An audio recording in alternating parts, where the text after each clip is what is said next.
Have you ever found yourself lying awake at 2 a.m., your mind replaying that one awkward sentence you said in a meeting 3 days ago, analyzing every possible hidden meaning, every micro-expression on your colleague's face, convinced you've ruined your reputation forever? Or maybe you send a short message to someone you care about and then spend the next 40 minutes dissecting their two-word reply, "sure thing," turning it over and over until it morphs into rejection, anger, or indifference. Perhaps you're planning a simple weekend outing, but your brain has already fast-forwarded through every potential disaster: traffic jam, bad weather, wrong outfit, saying something stupid, someone not showing up, or showing up and judging you silently. That relentless mental churn, the way one small spark of worry ignites an entire wildfire of what-ifs, should-haves, and why-did-Is, that's overthinking. And it feels like torture because it is. It drains your energy, clouds your judgment, erodes your confidence, interrupts your sleep, hijacks your focus during work or conversations, and most painfully, it convinces you that if you just worry hard enough, analyze deeply enough, plan obsessively enough, you'll finally feel safe. But the opposite happens. The more you feed the loop, the tighter it grips you. You end up more anxious, more exhausted, and no closer to certainty. Here's the good news you might not believe yet. You don't need years of therapy, a perfect mindfulness practice, or a total rewiring of your personality to break free from that cycle. You can dial down the intensity dramatically, right now, in roughly 10 minutes. This isn't fluffy positivity or empty just stop thinking advice. It's a field-tested, physiology-first emergency protocol that works even when your thoughts feel like a runaway train. We're going to move through 5 clear, sequential steps together. You can do this anywhere: sitting at your desk, lying in bed, walking down the street, waiting in line, riding public transport. No apps, no equipment, no quiet room required. Just your attention and a willingness to follow along for the next few minutes. Let's begin. Step 1. Calm the body before you try to calm the mind. Overthinking is never purely mental. When the spiral starts, your nervous system goes into low-grade fight or flight. Heart rate ticks up, breathing becomes shallow and chest-centered, shoulders rise toward your ears, jaw clenches, stomach tightens or churns. Adrenaline and cortisol simmer in the background. In that state, logical reasoning has almost no traction because your amygdala, the brain's alarm center, is louder than your prefrontal cortex, the rational part. So we interrupt the alarm first. If you can, stand up and shake your arms and legs lightly for 10 seconds, like you're shaking off water after a swim. If standing isn't possible, just sit up straighter and roll your shoulders back twice. Now, place one hand on your lower belly, just below your navel. We're going to use extended exhale box breathing, one of the fastest ways to signal safety to your vagus nerve. Inhale quietly through your nose for a slow count of 4. Feel your belly expand outward like a balloon. Hold the breath gently for 4. Then exhale through slightly pursed lips for a long, controlled 7 seconds. Imagine fogging up a mirror very slowly. Hold empty for 4 if comfortable, or just begin the next inhale. Repeat this cycle 6 to 8 times. If counting distracts you, simply say silently, in, hold, out long, pause. Many people notice their shoulders drop, their heartbeat slows, and the buzzing tension in their chest eases within the first minute or 2. While you continue breathing this way, anchor yourself even more firmly in the present by naming 3 distinct physical sensations happening right now. Not thoughts, not interpretations, just raw data from your senses. Speak them quietly in your head or whisper if you're alone. I feel the weight of my body pressing down into the chair. I feel the coolness of the air touching the back of my neck. I feel my fingertips resting against my palm. Naming these pulls your attention out of the abstract mental storm and grounds it in the tangible, safe reality of this exact moment. Stay with the breathing and naming until you feel at least a small softening in your body, usually 90 to 120 seconds. Step 2. Label the pattern so it loses its disguise. Thoughts gain terrifying power when they feel like undeniable truth. Naming them as a temporary mental event strips away much of that authority.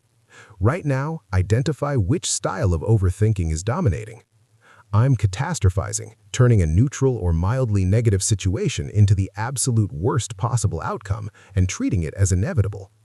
I'm mind reading, assuming I know exactly what someone else is thinking about me with zero real evidence. I'm ruminating, chewing on something that already happened, something I can't change, as though replaying it will rewrite history. I'm future tripping, obsessively trying to predict, control, or solve events that haven't occurred and may never occur. Pick the one that fits best and say it clearly, either silently or aloud. This is catastrophizing. This is mind reading. Just the act of labeling activates a part of your brain that creates psychological distance.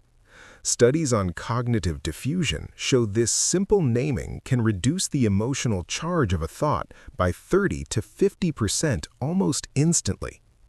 The sentence stops feeling like reality and starts feeling more like background radio static. Now, make the distance even greater with a quick visualization. Picture the specific worry thought as text appearing on a screensaver floating in front of you, or see it handwritten on a large leaf floating down a gentle river, or written in chalk on a sidewalk as rain slowly washes it away, or typed on a cloud drifting across a wide blue sky. Choose whichever image feels most natural. Watch the words move away from you slowly. You are not arguing with them, not forcing them to disappear. You are simply observing them lose proximity and urgency. Stay with this gentle drifting for 60 to 90 seconds. Notice how the emotional heat begins to cool further. Step 3. Run a brutally honest 2-column reality audit. This is where we bring evidence into the courtroom. Grab your phone's notes app, a piece of paper, the back of a receipt, anything you can write on. Set a timer for 3 full minutes. Column 1, what the panicked, dramatic part of my brain is shouting right now. Write every exaggerated, all-or-nothing, black and white, catastrophizing sentence without censoring. Let it be ugly and extreme. I'm completely unlovable. Everyone at work thinks I'm incompetent. This one mistake just destroyed my entire career. They are going to leave me. Get it all out. Don't hold back. Column 2, what I would say, calmly and realistically, to my wisest, most compassionate friend if they came to me with these exact fears. Be fair and grounded. If your closest friend said, "I sent a clumsy reply and now I'm sure they think I'm annoying," you wouldn't reply, "Yeah, you're right, they're probably screenshotting it to mock you."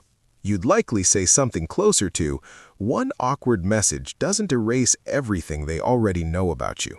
People send weird texts constantly. They're probably not overanalyzing it the way you are." Write in that kinder, more balanced voice. When the timer ends, read only the second column out loud, slowly, with pauses. Let each reasonable sentence land. Most people feel a visceral contrast. The left column suddenly sounds hysterical and cartoonish next to the right. That dissonance is powerful. It chips away at the credibility of the overthinking narrative and creates space for calmer perspective. Step 4. Close one tiny loop with a micro-commitment. Overthinking loves ambiguity and open-ended rumination. It feeds on "maybe I should, but what if?" forever. Cut off fuel by making one small, specific, non-negotiable decision you can actually keep in the next 24 hours. Keep it deliberately tiny so resistance is low. Examples that work for almost anyone. I will not open that chat thread or reread those messages again tonight. I will wait until tomorrow morning at 9:30 before deciding whether to send a follow-up text.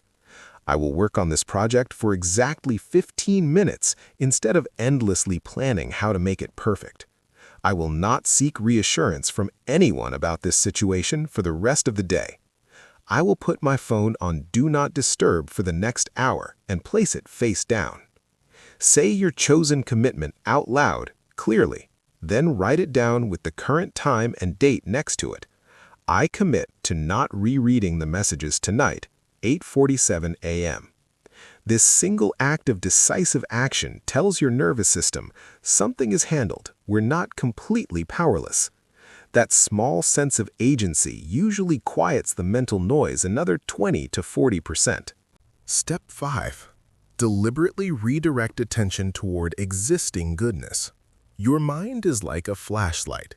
It can only illuminate one spot at a time. Right now, the beam is locked on threat.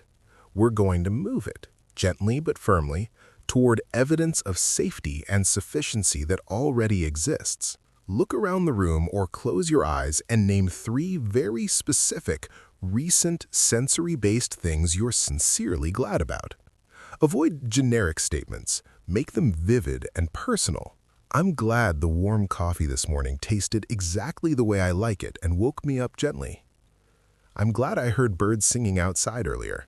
Such a simple, alive sound. I'm glad my favorite hoodie was clean and soft against my skin when I put it on today.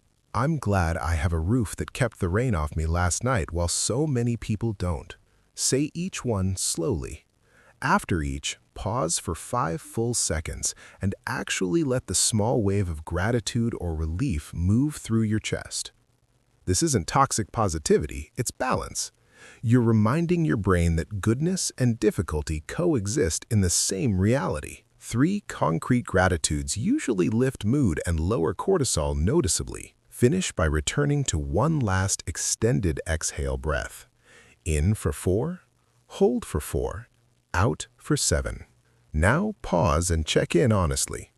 On a scale from 0, no spiral at all, to 10, completely consumed, how intense is the original overthinking loop compared to when we started? A huge number of people report dropping from an 8-9 down to a 3-5 in under 10 minutes. If it's still above a 5, that's okay. Simply repeat the whole sequence once more. Each round tends to cut the intensity roughly in half again. You haven't magically erased every worried thought forever, and that's not the goal. The real win is learning, through direct experience, that you don't have to follow every spiral to its bitter end. Overthinking is a habit, not a character flaw. And, like any habit, it weakens when you consistently refuse to feed it attention, adrenaline, and repetition. Each time you use this 10-minute reset, you're literally retraining your brain's default response. Keep these steps in your back pocket. Bookmark them mentally. Use them without shame or hesitation whenever the loop starts revving up again, whether it's at 2 a.m., in the middle of a workday, or right before an important conversation. You just demonstrated that you can take meaningful control in a very short time. That's not small. That's evidence of real inner strength. You're not defective for having a busy, protective mind. You're human. And you're actively learning a better way to steer, one reset at a time. You've already started. Keep going. You've got this.